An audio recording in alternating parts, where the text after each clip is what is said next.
Hello guys, welcome back to my channel full pack Durga Madhuri nursing officer. Already నా previous వీడియోలో breast feeding మీద ఉన్న అపోహలు, పొజిషన్ ఆఫ్ బ్రెస్ట్ ఫీడింగ్ గురించి explain చేశాను. రెస్పిరేటరీ రిలేటెడ్ ప్రాబ్లమ్స్ గురించి కూడా ఎక్స్ప్లెయిన్ చేశాను. మరి ఈ రోజు వీడియో ఏంటంటే బిడ్డలో విరోచనాలు మరియు శరీరంలో నీరు తగ్గిపోవడం ఎలా గ్రహించాలనేది ఈ వీడియోలో చూసేద్దాము.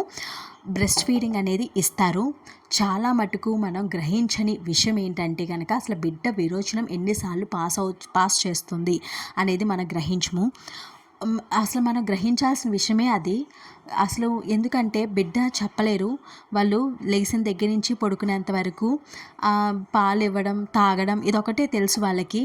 అసలు వాళ్ళకి కడుపులో నొప్పి వస్తుందా, ఏం చేస్తున్నారా ఏమి తెలీదు. ఇదంతా గ్రహించాల్సింది ఎవరంటే పక్కనున్న వాళ్ళు, మనం మాట. ఇక్కడ మెయిన్గా మనం గ్రహించాల్సింది ఏంటంటే విరోచనం ఎన్నిసార్లు వెళ్తున్నారు. 3 సార్లు కంటే 3 సార్లు నుంచి 6 సార్లు it is the normal thing అండి. ఒకవేళ కనుక దానికంటే ఎక్కువగా వెళ్తున్నారు అంటే కనుక మనం గ్రహించాల్సిన విషయమే.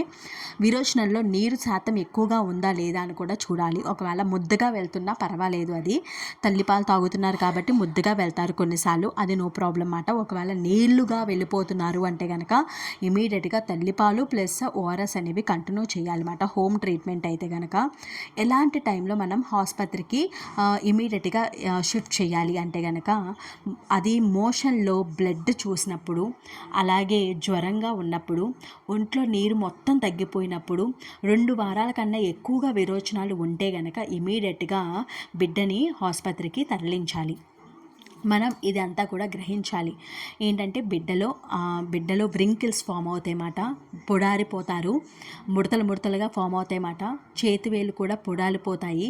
ఆ గోర్లు కూడా ఎలా ఉంటాయంటే ఇలా పట్టుకోగానే విరిగిపోతాయి అన్నమాట. ఇవన్నీ కూడా మనం గ్రహిస్తూ ఉండాలి. ఇలా ఉన్నారు అంటే కనుక నీరు శాతం తక్కువైపోయింది అని అర్థం మాట.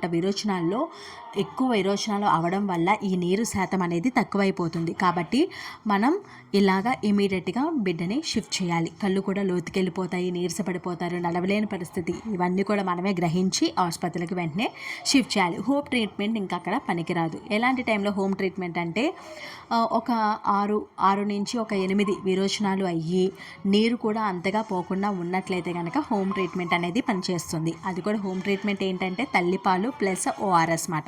ఓఆర్ఎస్ అనేవి కొంచెం గోరువెచ్చని వాటర్లో మనం ఈ ఓఆర్ఎస్ ప్యాకెట్ అనేది కలిపితే గనక ఒక రోజంతా కూడా పనిచేస్తుంది.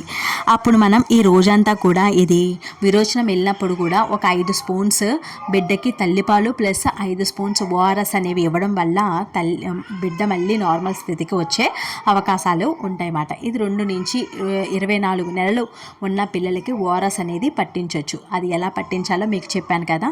ఇప్పుడు మనం అసలు అది తగ్గించాలి, విరోచనాలు తగ్గించాలి అంటే ఏంటంటే ఇది ఒక బ్యాక్టీరియల్ ఇన్ఫెక్షన్ కాబట్టి ఏది చేసినా సరే మనం హ్యాండ్స్ వాష్ చేసుకొని మాత్రమే ఇవ్వాలి. బిడ్డకి ఓఆర్ఎస్ ఇచ్చినా వాష్ చేసుకుని ఇవ్వాలి, తల్లిపాలు ఇచ్చినా శుభ్రంగా వాష్ చేసుకొని తల్లిపాలు అనేది ఇవ్వాలి.